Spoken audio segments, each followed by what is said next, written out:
Hello, everybody.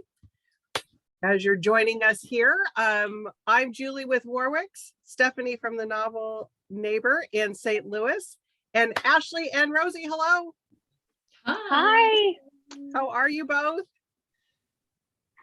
We're great. We're happy to be here. Happy to be together today. It's great. Ashley, Thank you for having us. Oh, so glad you're both here. Rosie, you're coming in from the UK. What part of the UK are you coming in from?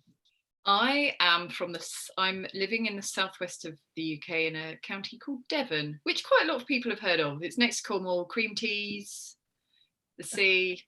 Love it. And Ashley, where are you calling in from? Somewhere far different. Doesn't sound nearly as lovely. Toronto, cold Toronto.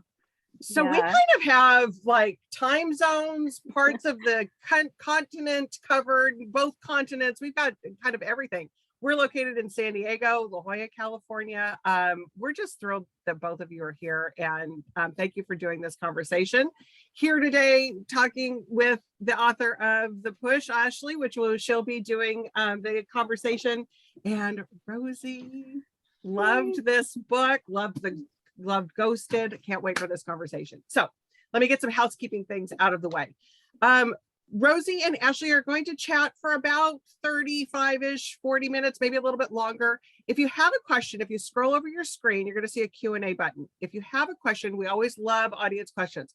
Pop those into that Q&A button, and Ashley will bring those in as the conversation's going or after, however fits the conversation. So go ahead and pop those in as soon as you think of them.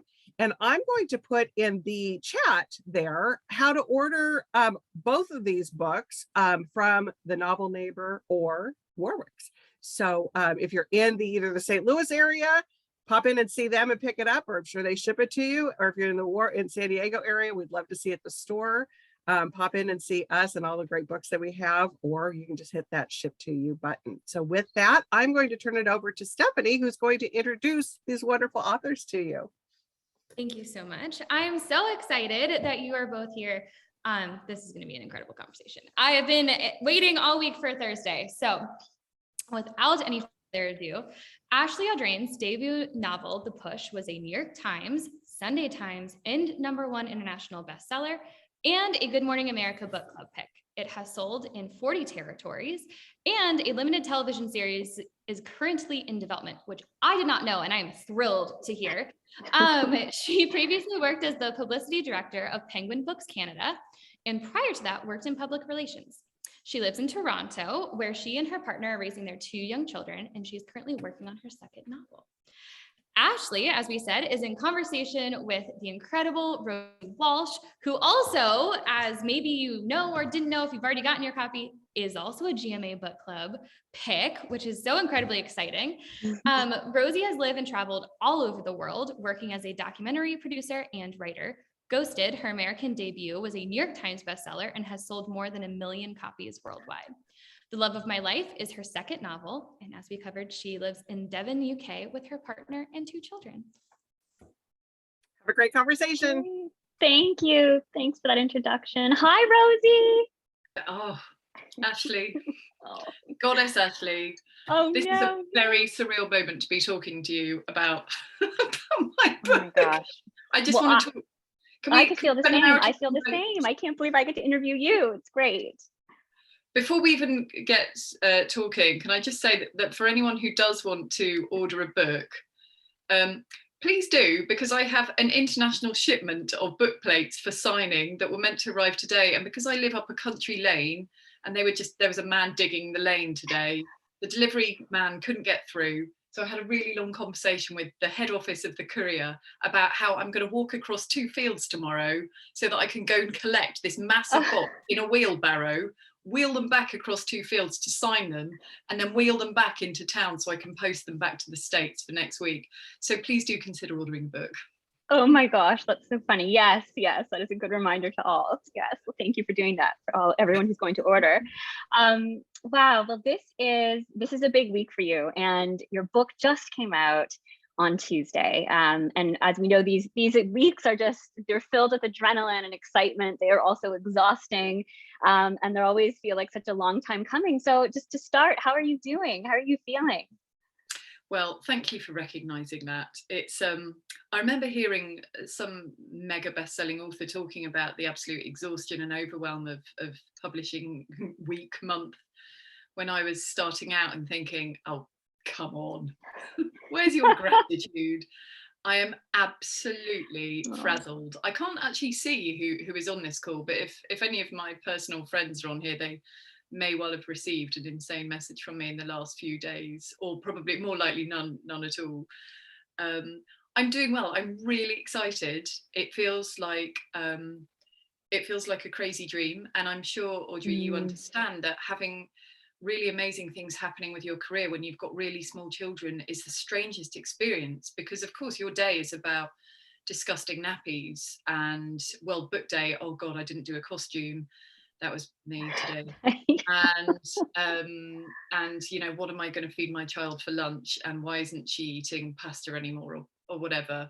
And then in the background you're getting all these crazy emails about, you know, films, and that's not a covert announcement, by the way, you know, or films, or, you know, amazing book club opportunities, or, you know, all of these wonderful things that are happening. And it's sort of, I don't know about you, but I feel like it mostly happens in another world that has nothing to do with me. Oh, I felt exactly the same. It was the strangest experience, because exactly what you said, this life at home with two tiny ones goes on, and they don't care about your book. They don't even know about your book. And so I remember feeling the same, that there was these, you know, these phone calls, or these, you know, Zoom meetings, you know, all these incredible things happening, and yet there was still yogurt spilled on the carpet in the living room, and there was still, you know, bedtimes that had to happen, and there was still, and it did feel so bizarre, because it was like these two complete parallel lives, and you want to just soak in the excitement of the book, and all this wonderful praise you've had for your novel, and all the exciting news you've had, and at the same time, yes, it is conflicting, and you can't really be fully in one place or the other. You know, it is a wonderful problem to have, but a very strange one. It is. I had a coffee date with another mum once when my son was young, and the whole thing had just happened, you know, with my first novel, Ghosted, and you know, everything was sort of going wild. And she said, "Have you bought yourself an amazing handbag then?" I remember just looking at her like, what are you talking about? Like, I don't know what I'm doing. No time for shopping. And you know, for anyone who doesn't have children, let me tell you, I never look like this normally.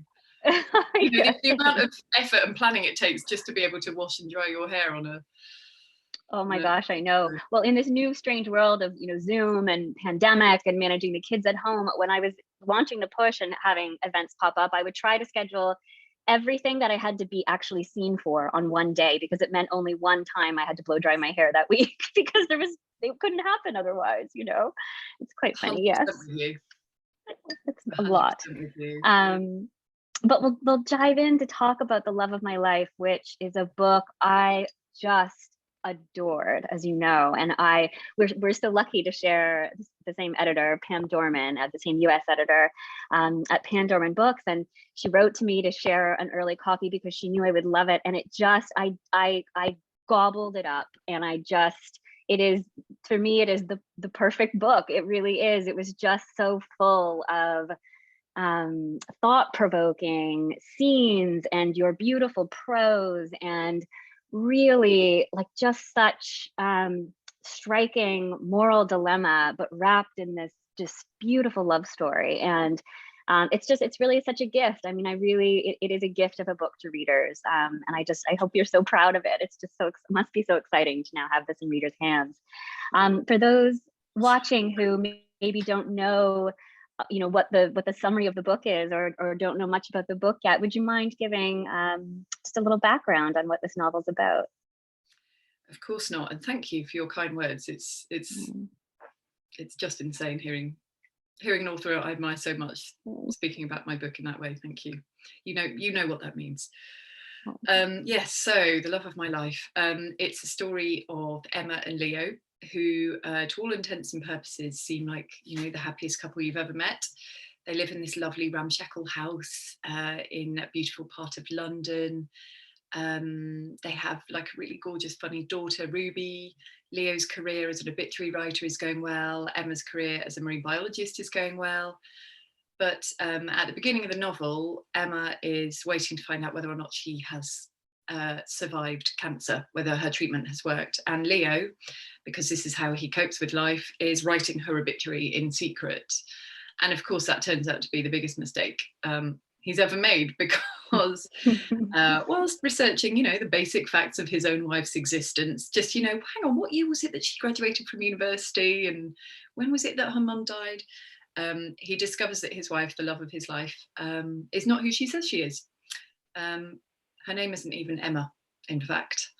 So that starts a pretty traumatic journey for both of them, as Emma has to sort of face up to a past so awful that she spent her entire adult life burying it deep underground, and Leo has to sort of reconfigure his entire existence on the grounds that his wife is a completely different woman.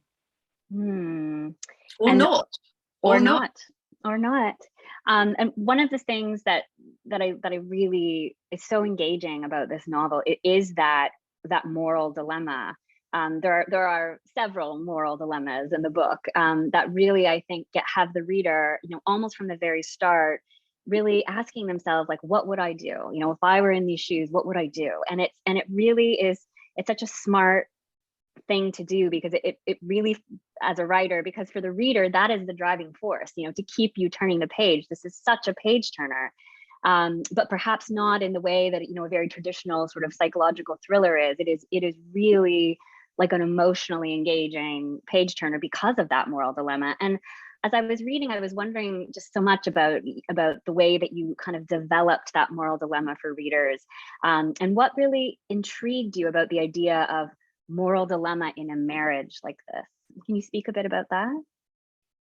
I can, yeah. I mean, I love reading thrillers of any sort. But for me, this territory that I seem to be writing in, in these last few years, where some people call it domestic suspense. My good friend Emma Stone, ex-novelist, she described this book as an emotional thriller, and I thought that was the best description I'd heard, actually, because the roller coaster that you go on as a reader, I hope, if I've done my job correctly, I think can rival anything that you would go on, in a novel where your child is snatched and goes missing, for example, because this is a novel that speaks to anyone in any sort of a relationship.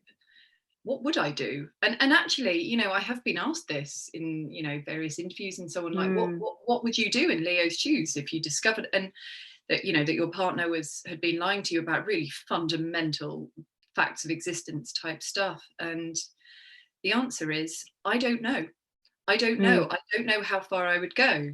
My partner and I had a bit of a drama with something domestic the other day, and I said to him, "Oh, show me the message in your phone where this thing was unfolding," and he did, and I read the message chain, and then I clicked on the next message down, which was from somebody else who was involved in this drama, and a few seconds in, I was like, what am I doing? He didn't invite me to read that message. So I had to immediately go to him and say, "I'm so sorry, I've just read another message in your phone." But, I'm not expecting there to be anything strange in his phone, but what if there was? What if there was? My partner and I joke about how neither of us could possibly fit in an affair. We're far too busy. Yes. But who knows? I do think it's possible to lead a double life. I think all of us are capable of deception, small scale or really fundamental.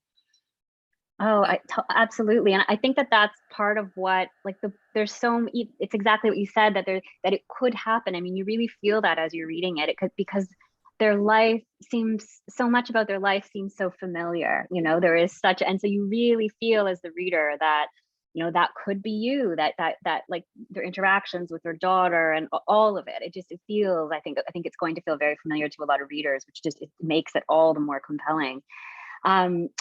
I think also what makes this book feel so original, in that category of kind of, emotional suspense or domestic suspense, I love that emotional suspense term, is that you really write about this collision of the lies and the deception with, you know, a very deep reciprocated love. And I think that's unique about this book, kind of in that space as well. And you can really feel that love in every chapter. Like, this is a good marriage. This is a real love, you know, and we don't always see that in these books. It's usually starting from a much darker place. And you write about both so brilliantly. You know, this is a 10-year, very enviable marriage, and you can just really feel the love as you read. And there's so many lines that I could have quoted about, you know, how wonderfully you write about love, although I'll let people watching discover those for themselves when they dive into the book. And then there is this terrible anxiety, you know, of what happens when you discover somebody to perhaps not be who you think they are.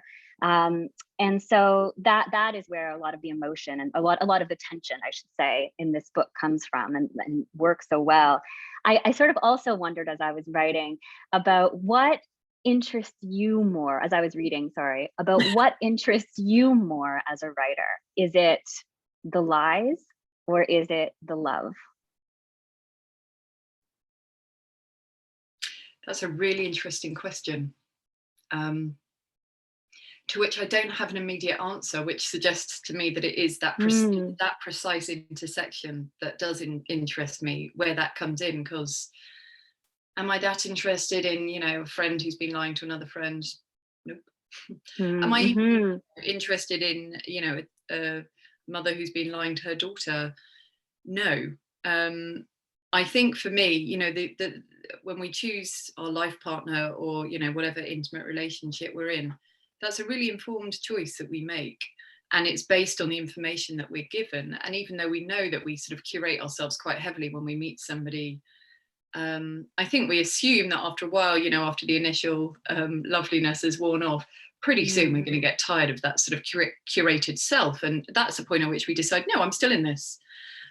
So for me to explore what would happen if you were long past that point and completely secure and comfortable and questioning nothing, absolutely nothing in your relationship, to uncover deception on that level, that to me is truly shocking. And you know, I guess I've been in my relationship for 11 and a half years or something now.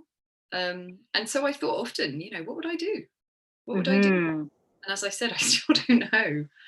I really don't know. I would want it to go away. You know, I had feedback, you know, sort of partway through the manuscript.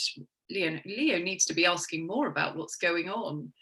And I fought against that, not because it presented me any particular problems with the narrative, if I were to start exploring that, but just because I actually think that most of us wouldn't want it to be true, and wouldn't want to continue to push and uncover and, you know, go deeper and deeper in our detective work, because it would be so unbearable to discover that actually, you know, our partner wasn't just lying to us, but was a lie, full stop.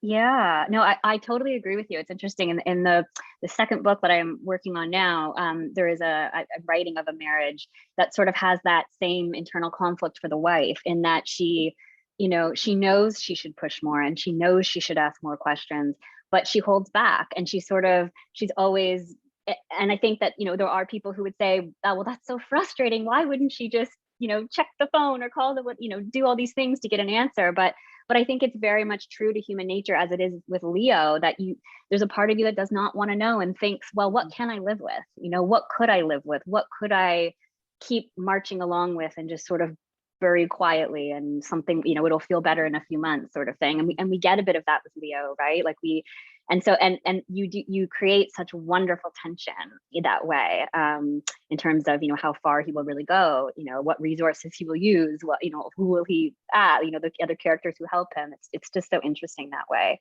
So I really love that. Do we have to wait for this book?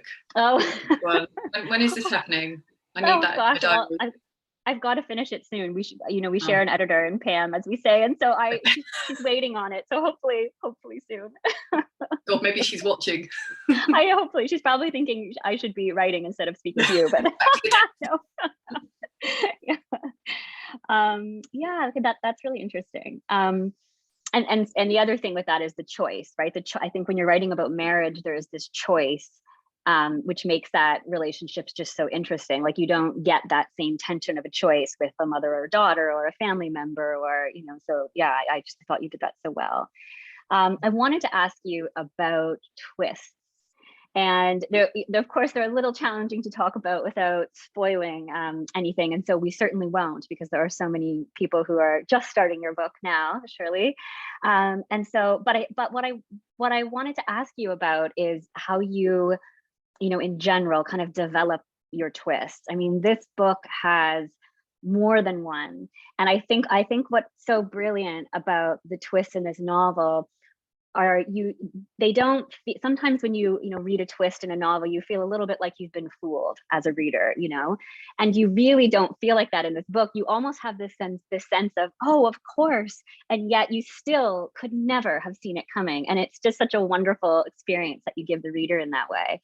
And I wondered, yeah, just a bit about how you develop that from a plot perspective. Do you always know what your twists are going to be? Do they unfold over time for you? Is it like a more layered thing that shows up for you in revision?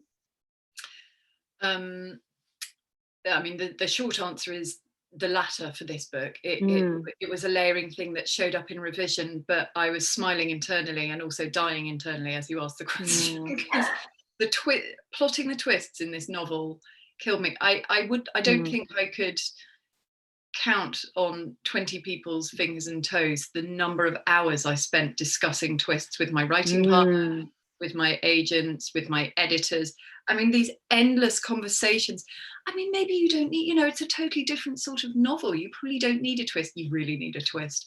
But, you know, I can't not have a twist, because the twist in Ghosted was so phenomenal. And it's a one thing that readers always wrote to me about. I mean, the conversations went on and on. With Ghosted, the entire novel was roughly predicated around, you know, around the twist. You know, I couldn't have written that novel without knowing the twist in advance. With this one, I spent probably about 8 months trying to plot the thing in advance. Couldn't. So in the end, just thought, I'm going to have to start writing and just trust that this is going to write itself, because I cannot spend another moment plotting. This is a disaster. I'm nearly at my deadline, haven't written a word, which is never comfortable. So one of I guess the main one that comes near the very end, the really shocking one, that came out of a conversation with none other than Jane Green, actually. I was in her kitchen doing an interview, a filmed interview during the tour that I did for Ghosted, and I said I was having an absolute pig of a time with this manuscript, and she said, go on, tell me what the problem is. And I said, well, I haven't got a twist.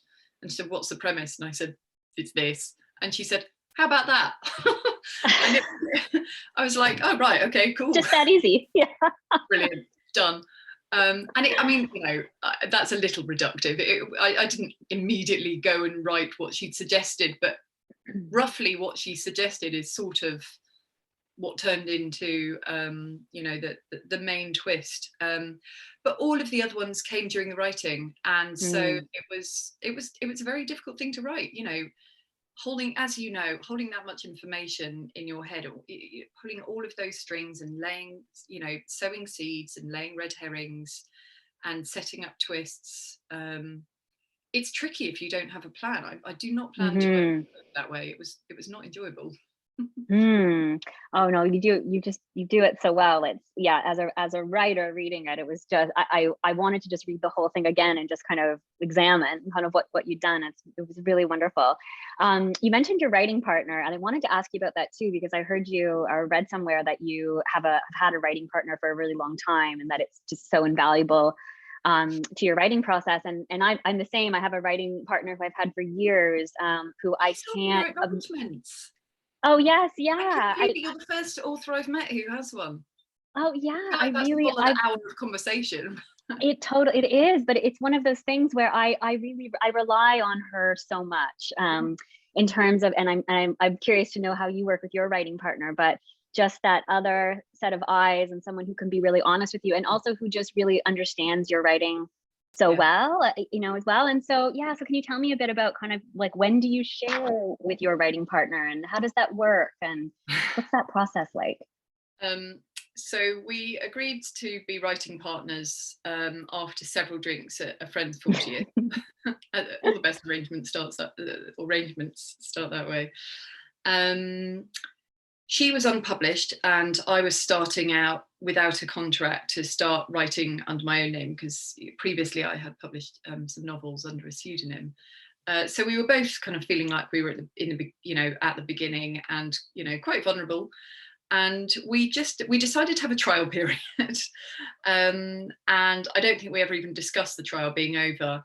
And what the lovely thing is that what we came up with at the very beginning is what we've stuck with, which is a fortnightly Skype, and maybe 2 or 3, because she lives in Belgium at the moment, and maybe 2 or 3 days beforehand, we send each other, generally not the entire manuscript, because that would be quite a big ask, although sometimes I do.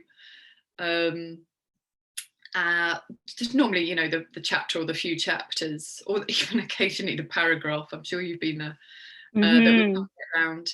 And we spend 2 hours on Skype, and we spend roughly an hour on each. Sometimes we go over, occasionally we're under. And what I love about it is the collaboration and the shared energy. But above all, for me, the energy it gives me when I'm in that place of creative stuckness, which I'm sure you would experience too. And being able, even if I'm so completely stuck with my own plot problem, my experience with her has been that I can immediately turn my attention to her manuscript, and I can see immediately what's needed. And so I can say to her, how about this? Have you thought about that? Let's brainstorm this, and we'll solve it. And that's not because I'm brilliant. It's just because I too am a storyteller, and she can do the same for mine. And so it really rebuilds my, sort of reinvigorates my creative energy and confidence. Because even if my current problem is unsolvable, to me hers isn't. I can see it straight away in the same way that she can mine. So I find that tremendously useful. What about you? I love that. Well, I love that idea of that. It's like it's keeping that muscle working. It's keeping that creative writer muscle working, even if you need to step away from your own work for a minute. That's great. Yes, my writing partner and I, same. We don't have like a schedule of kind of meeting on a regular basis, but we do whenever we are sort of ready, whenever we sort of need that other voice and that other person's opinion in the mix, then we'll share kind of what we're working on or the draft we're working on. And sometimes we're in different, sometimes we're sort of both, working on revising, or both working on editing, or both trying to start something new. And so it's nice. It's like that. It's just, I mean, you have lots of, friends and family and other people in your life, but nobody really, gets it like your writing partner gets it, in terms of where you're at, and having someone to kind of check in to say, oh, how are you feeling? Or, that sort of thing. And so it's a wonderful, somebody who just knows your manuscript that well. Yes. Even my editor don't know my manuscript as well as Deborah does.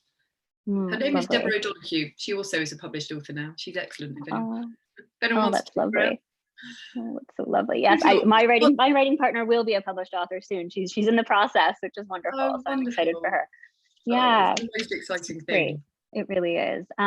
What I'm curious about the role that writing plays in your life, which sounds like a very general question, but we've talked about we're both mothers of 2 small little ones, and I wonder just a bit about, and I know this can kind of ebb and flow, but like what does writing do for you in your life right now, or what role has it played? Like, when do you write, and like what do you really feel like you get from it, kind of in your day to day, or what does it really mean to you? What a lovely question. My relationship with writing as an activity and a career has been challenged since having children. It's not what it was like when I wrote Ghosted. I'd just come back from a 5-week 300-mile hike. I hiked the entire coast of Cornwall, which is a sort of a really, really wild coastal county at the bottom of the UK, and my head was just full of sea air and the sound of birds and beautiful scenery. And so I came down and I came back and I sat down and I wrote Ghosted in such a boundaried, calm, lovely way. And I remember feeling, I can't believe this is my job. This this is great. And of course it got trickier along the way, very tricky at times, but it was a really different experience. These days, writing is unfortunately something that gets shoehorned into tiny crevices as and when they pop up. And it is, I know that it has helped me through some really rough times. Like both my pregnancies were extremely difficult. I'm not good at being pregnant at all. And both of them for, vast periods of time, whenever I could, I'd just be in bed with my laptop. But what's interesting is that, I'd get through those periods and look back at the writing I'd done then and think, that's pretty good. Like, this is really strong writing, or really strong, incisive editing that I've done here. And so even though it didn't feel like it at the time, even though it felt really hard to have to get the laptop out when I was feeling that bad, I can see now retrospectively that actually it was giving me a chance to use some part of myself that still felt like it was working, and exercise a muscle that I could still use, not literally. So in that respect, I guess it was quite a refuge. It didn't feel like it, but I can see that now, and I have a lot of, this time last year we were deep in lockdown. I think everyone in the world was depressed. I had a baby and a boy who was sort of going quite mad, really, with all that was going on with the pandemic. And my poor partner would take them out in the pouring rain and the high wind every day for about 2.5 hours so I could write. And I was in bed with the electric blanket on, and I really got stuff done. So yeah, I'm glad you asked the question, because I'd never really looked back at the experience with this novel, but it was a companion when things were rough. Oh, And not a distraction. It was a companion. A companion. That's so interesting. I really found that too in the pandemic. I mean, there were times, I think just everyone's writing had to shift, everyone's writing schedule and your time, like there was so much time and space that was taken, during, we all felt, I know, so grateful to be home and safe and not be a frontline worker and, everything else. And I always felt such gratitude for that. But with that came this feeling of really being trapped at home, and with little kids, it was tough. But I feel the same way that you do, that there was a way of kind of writing through it, that whenever that time was, and that was, I felt I got so much from that as well. And it was a bit of a saving thing.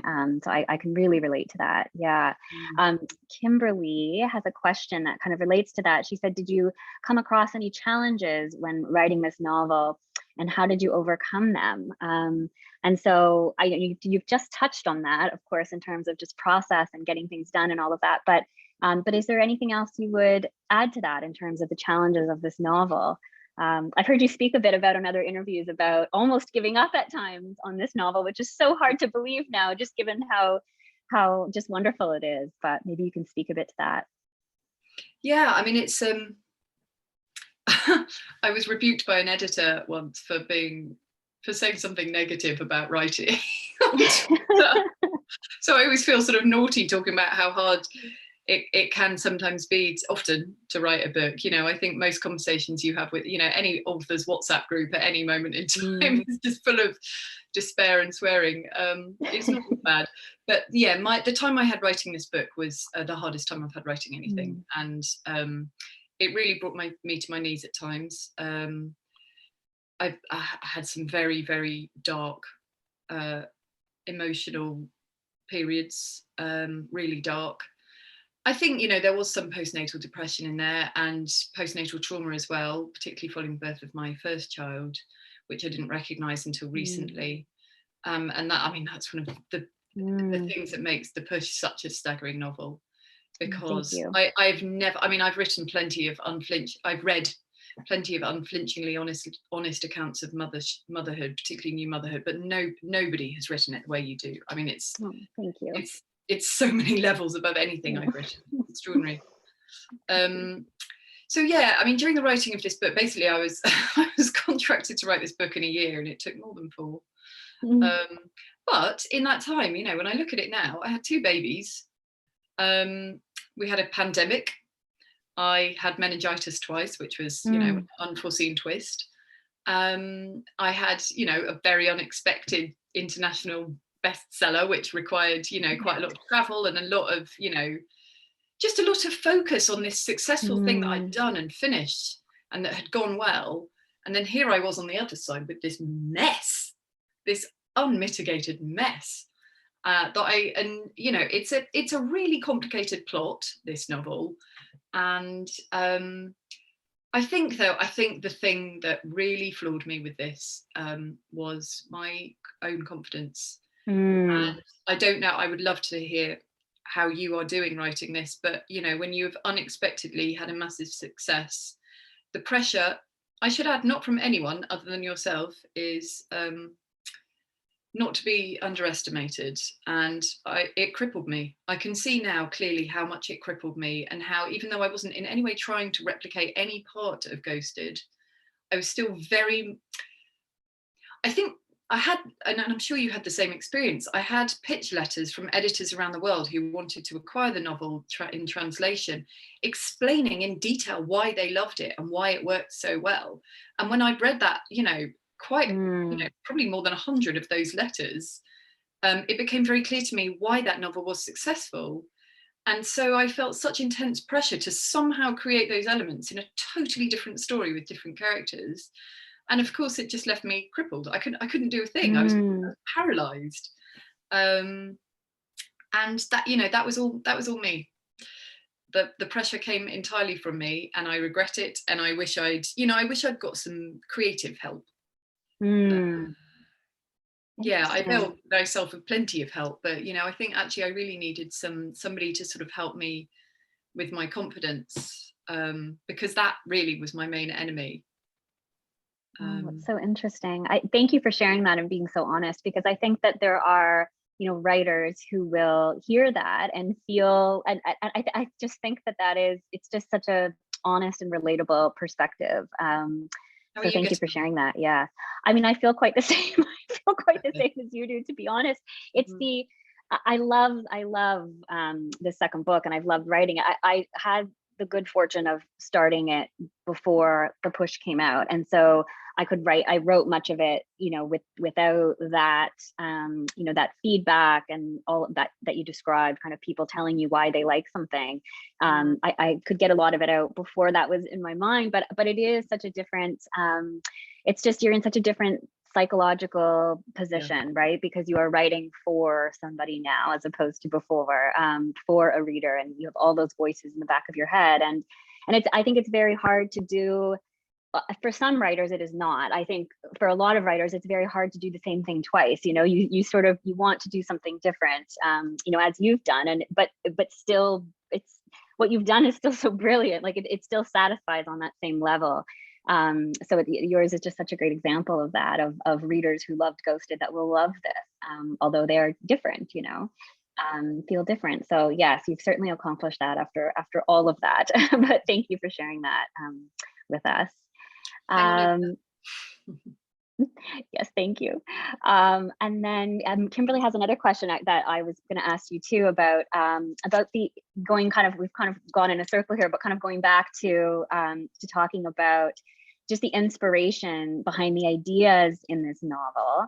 And something I just thought was so interesting from the second I picked up this book was the professions of both Leo and Emma, and they're so unique. And I would have never, I mean, I think at first glance, somebody might see that Leo is an obituary writer and they may think, oh, what a strange or almost morbid choice. But actually it is this brilliant, like intriguing choice for a profession. And as I was reading, I kept thinking, wow, I would love to know, you know, the process that you went through to understand that profession and the research that you did.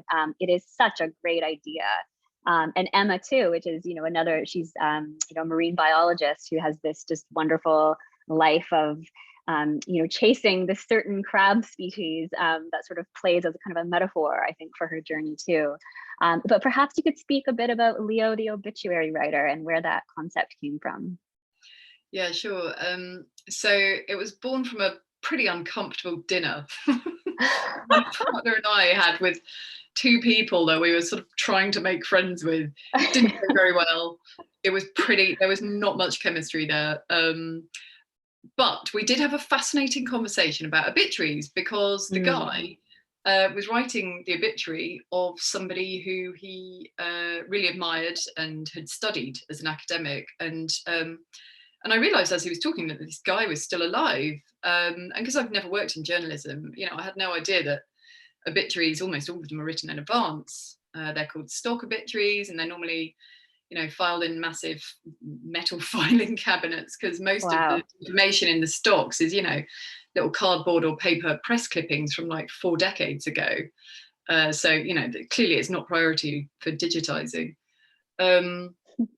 So yeah, I didn't know, and it really got me thinking about you know, story and agency, and the agency, you know, the whether this guy who was being written about, like, did he know that this guy sitting across the table from me was writing about him? Like, when they were in touch, did he realize that this guy was asking questions because he was going to write his obituary? And did he sort of temper his answers or curate his answers to make him sound like, you know, a more impressive version of himself? And it just got that little part of my brain working that every writer has. You know, is there something here?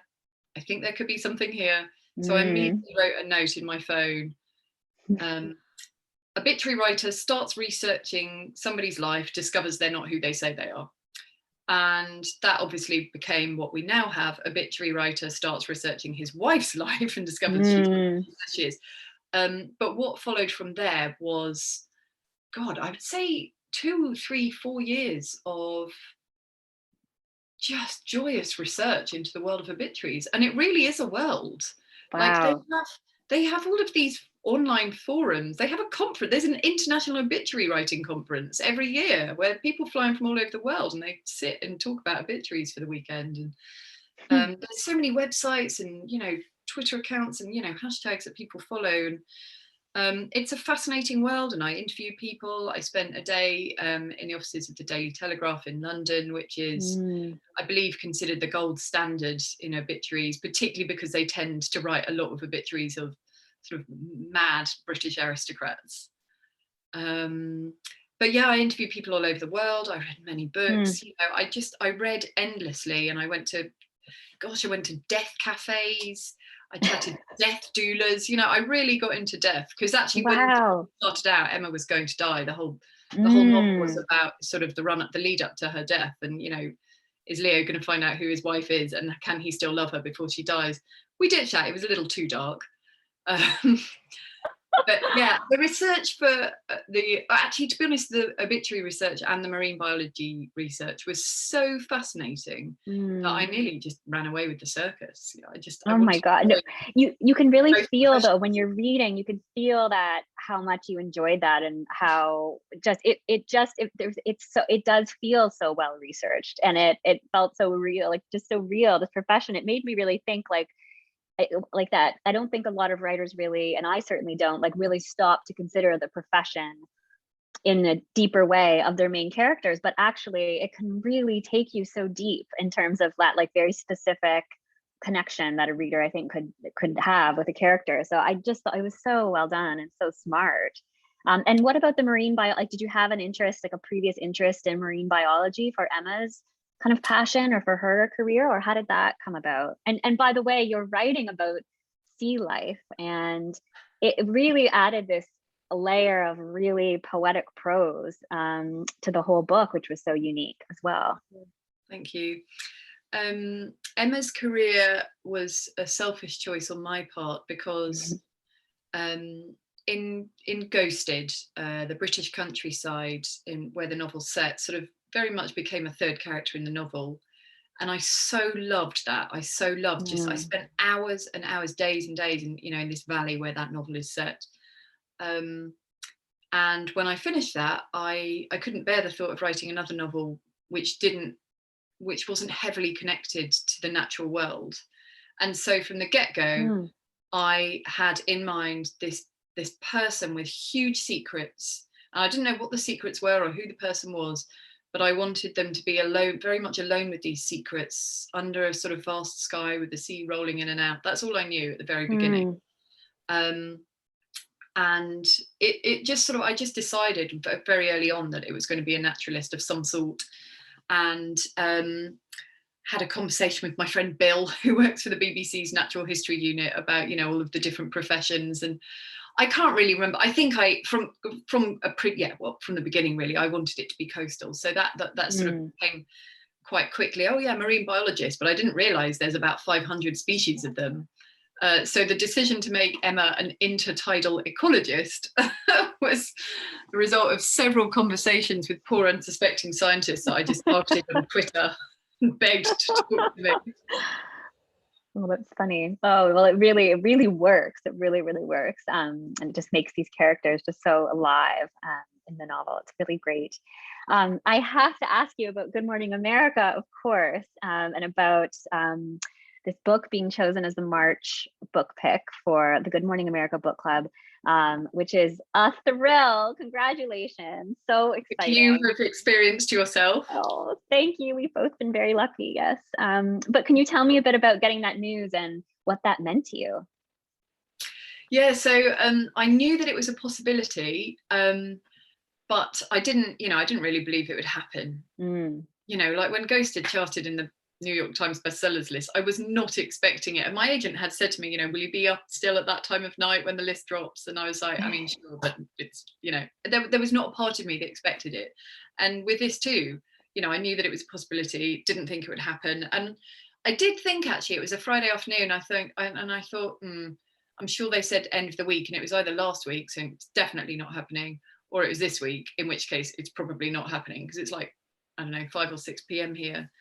And then I just glanced at my phone because my children were just being insane and driving me mad. And I just, you know, that thing where it's just like, get me out of here. And the only way out is look at your phone for 5 minutes. Yes, I know that all too well. Yeah.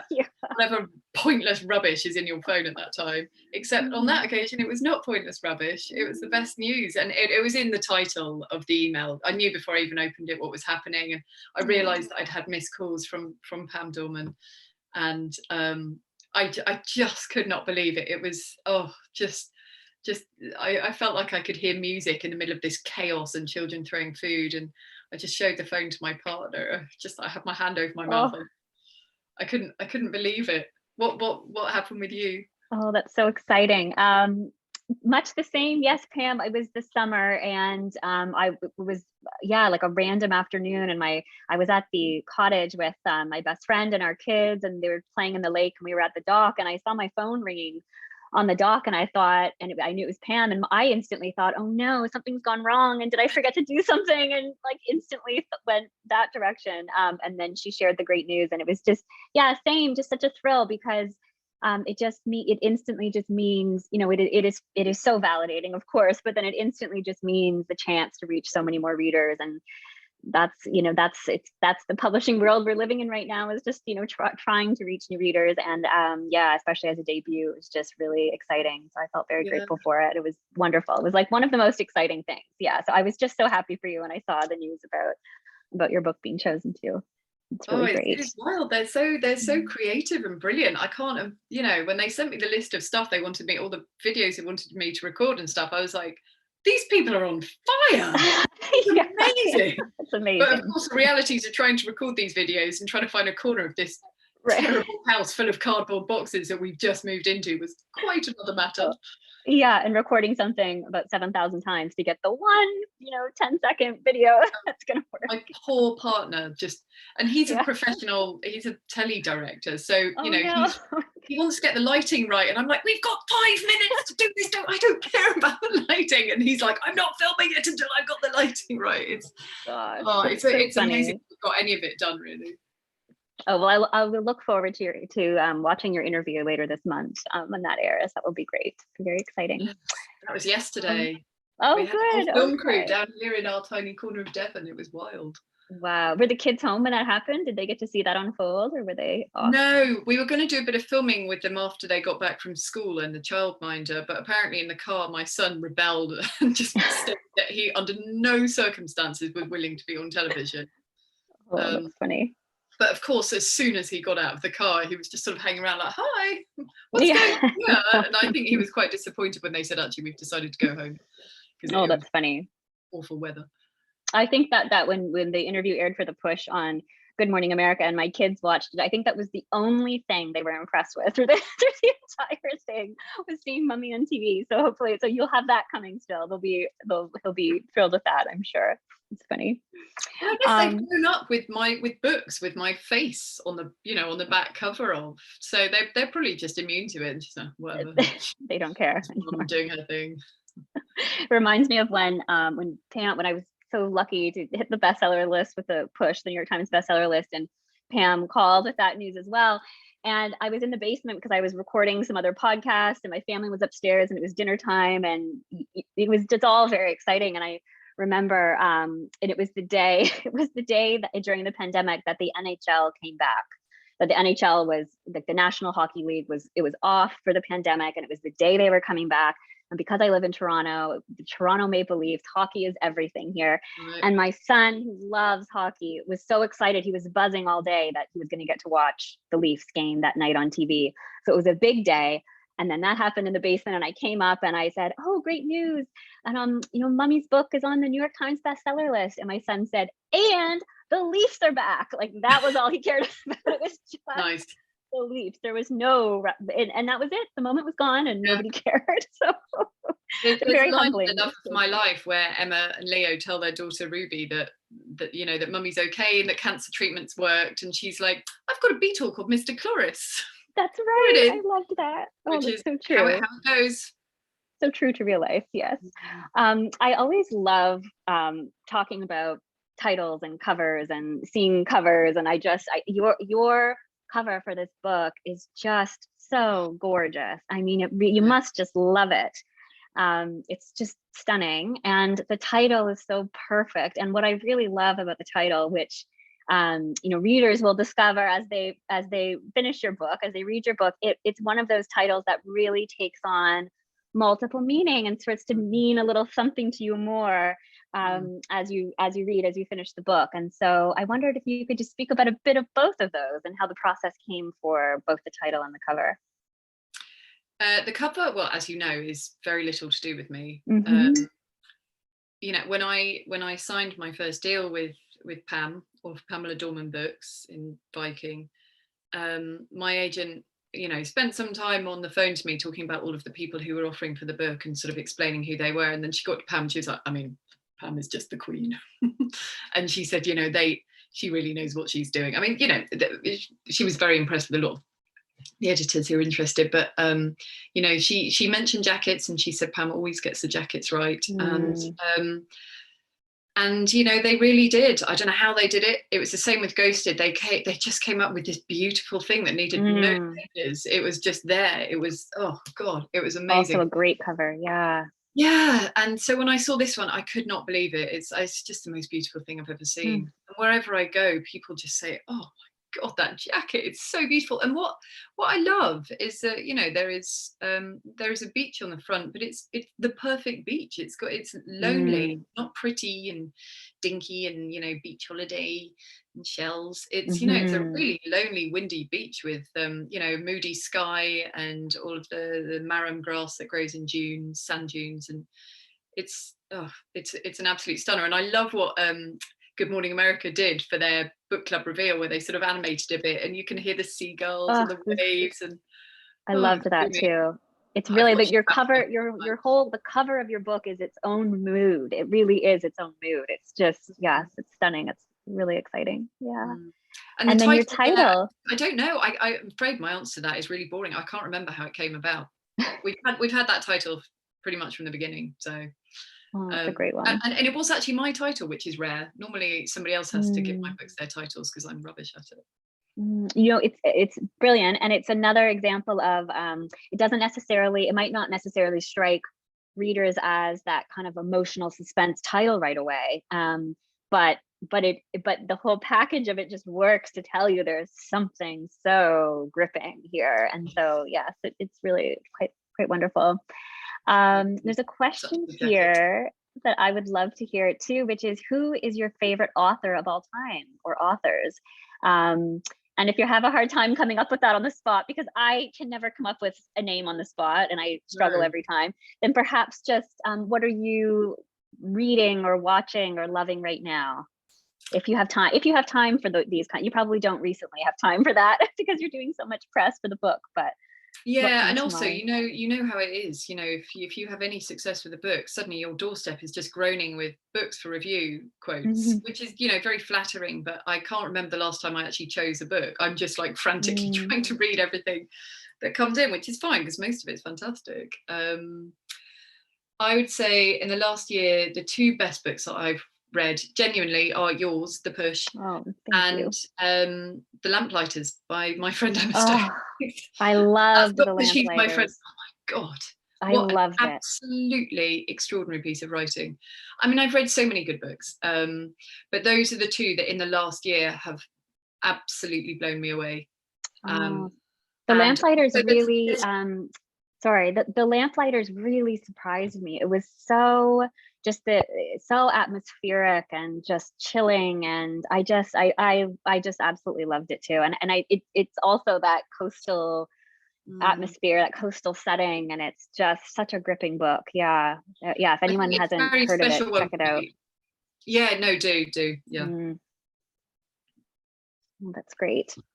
All right. Well, I just thank you so much for spending this time with me. It was just we've never met in real life, but I hope that we do. I hope that soon we are on each other's end of the country or of each other's end of the world sometime soon. And it would just be so lovely to meet you in person. But congratulations on just such a phenomenal book and all the success you've had.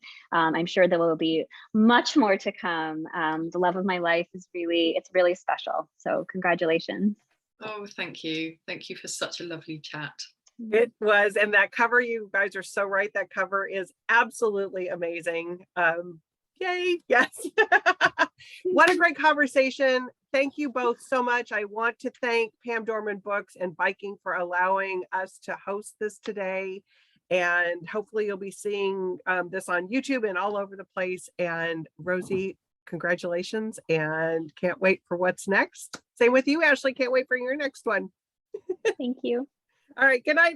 Good night. Well, good night for you, huh, Rosie? What time is it there? It's 9 o'clock. I need to eat some food. There you go. Bedtime. Good night for you, and good afternoon for the rest of us. Thanks for joining. Bye-bye. Thank you both for hosting. Thank you so much.